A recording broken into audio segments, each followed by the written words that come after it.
അവനോടത് എങ്ങനെ തിരികെ വാങ്ങും?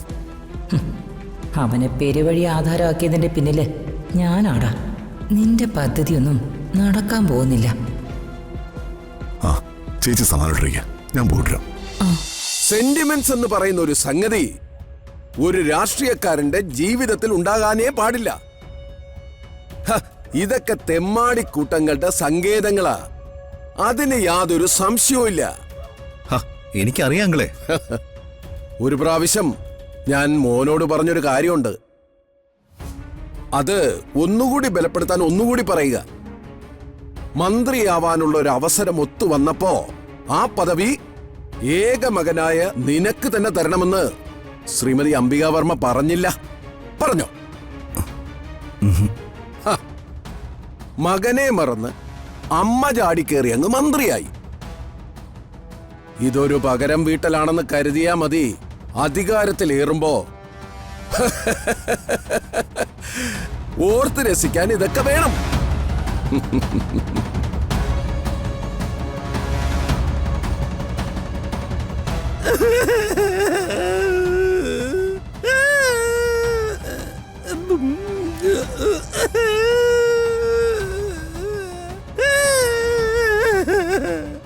പൊടിയേരി,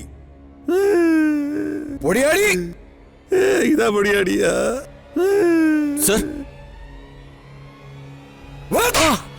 ആരുടെ അനുവാദത്തോട് കൂടിയാടാ ഇവനെ അകത്തേക്ക് കടത്തി വിട്ടത്?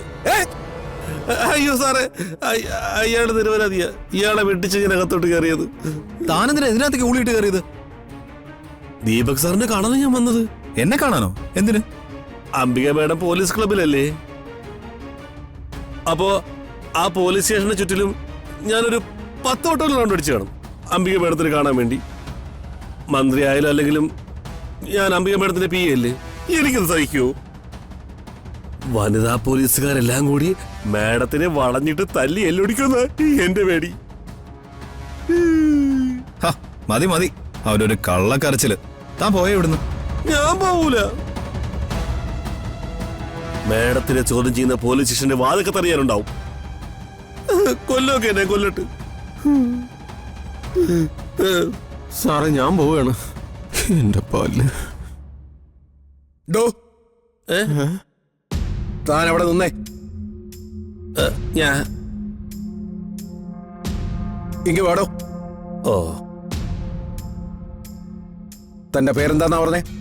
അത് ഞാൻ പേര് പറഞ്ഞില്ലല്ലോ. എന്നാ ഞാൻ ഇപ്പൊ ചോദിക്കുന്നു, എന്താടോ തന്റെ പേര്? ജയൻ. ഇവൻ ഈ ലോകത്തുള്ള സകല ഫ്രോഡുകൾക്കും നൂഡിൽസ് ഉണ്ടാക്കി കൊടുക്കുന്നവനാ. മോനെ ദീപകെ, ഇവനെ കൂടെ കൂട്ടിക്കോ. ചിതലിനടിക്കുന്ന വിഷം പനാമറിനോടൊപ്പം ചേർന്നാൽ അത് നല്ലത് തന്നെയാ. അങ്കിൾ എന്തായി പറയുന്നേ? ഞാൻ പറയുന്നത് മോനൊന്ന് കേൾക്ക്. നല്ല കാര്യം മാത്രമല്ലേ ഈ അങ്കിൾ മോനോട് പറയൂ. താൻ പോകണ്ട, പുറത്ത് വെയിറ്റ്. ഞാൻ ഇപ്പൊ വിളിക്കാം. Thank you sir. അങ്കിളെ, ഇവനെ രാജുവിന്റെ അളിയനാ. എനിക്കറിയാം മോനെ, അതല്ലേ അവനെ കൂടെ കൂട്ടിക്കോളാൻ ഞാൻ പറഞ്ഞേ.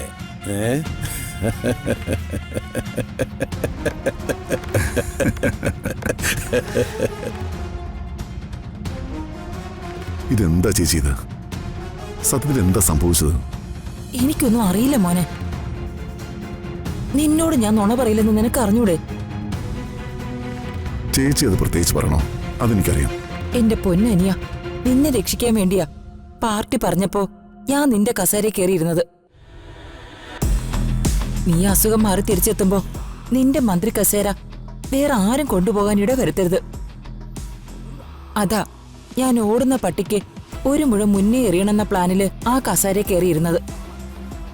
പക്ഷേ ആ കസേര എനിക്ക് വേണ്ടി പണിത മരക്കുരിശാണെന്ന് ഞാൻ അറിഞ്ഞില്ല. ചേച്ചി, 10,000 ചതിക്കുഴികൾ ഒരുക്കിയ ഒരു പ്രത്യേക ലോകമാണ് രാഷ്ട്രീയ ലോകം. നമ്മളിരിക്കുന്ന ആ കസേരയും മേശയും മുമ്പിലുള്ള കസേരകളും ഓരോരോ പാരകളാണെന്ന് കരുതണം. ചേച്ചി ഒരു നിഷ്കളങ്കയല്ലേടാ. എനിക്കിത് വല്ലതും അറിയായിരുന്നു. ചേച്ചി മിനിസ്റ്ററാവാൻ തീരുമാനിച്ചപ്പോ വാസ്തവത്തിൽ എനിക്ക് ബോധമില്ലായിരുന്നു. ബോധം ഉണ്ടായിരുന്നെങ്കിൽ ഞാനിതിനെ അനുവദിക്കില്ലായിരുന്നു.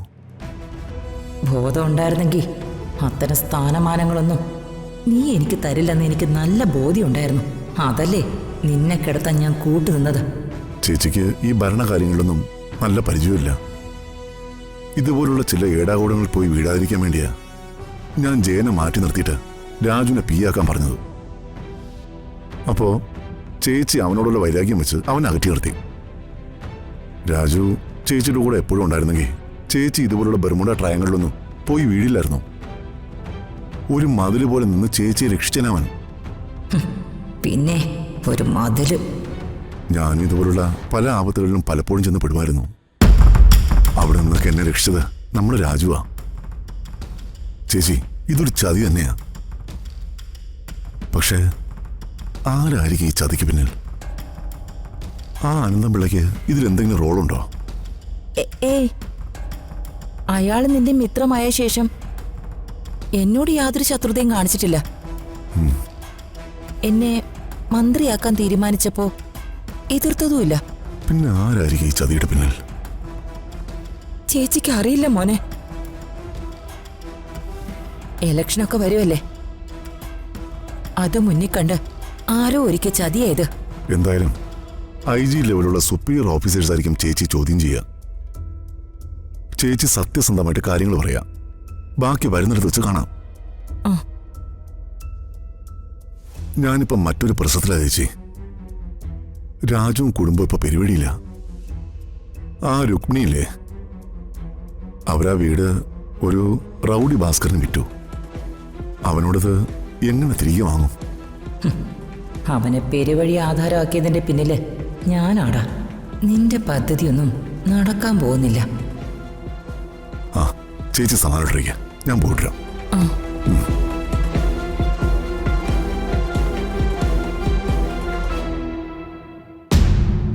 നിനക്കും നിന്റെ മകൾക്കും അവളെ കെട്ടിയെടുത്ത ആ രാജുവിനും അവന്റെ കുടുംബക്കാർക്കും ഞാൻ ഒരു സമാധാനവും കൊടുക്കില്ല. അതിപ്പോ ഞാൻ സെൻട്രൽ ജയിലിൽ കിടന്നാലും അതിനുള്ള പ്ലാനൊക്കെ ഞാൻ ഒരുക്കൂടാ.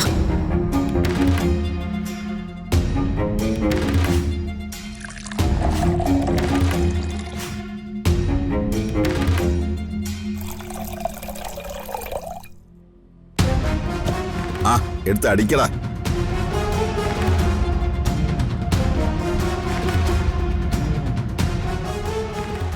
ആ വീടിനും പറമ്പിനും കൂടെ എത്ര കൊടുത്തണ്ണാ? അതൊക്കെ ഒരു ഡീലാടാ, ഞാനും ആ രുക്മിണിയും തമ്മിൽ. അവൾ എനിക്ക് ചുള്ളുവിലയ്ക്കാ തന്നേടാ. രാജുവിനോടും കുടുംബത്തോടുമുള്ള അവളുടെ വ്യക്തിവൈരാഗ്യം. പക്ഷെ അത് പ്രയോജനപ്പെട്ടതോ എനിക്കാണെന്ന് മാത്രം. അണ്ണന് ലോട്ടറി അടിച്ചെന്ന് പറഞ്ഞാൽ മതിയല്ലോ. എത്ര ലക്ഷം ലാഭം? മറിച്ച് വിറ്റ രൂപ എത്ര കയ്യിൽ വരുന്നേ?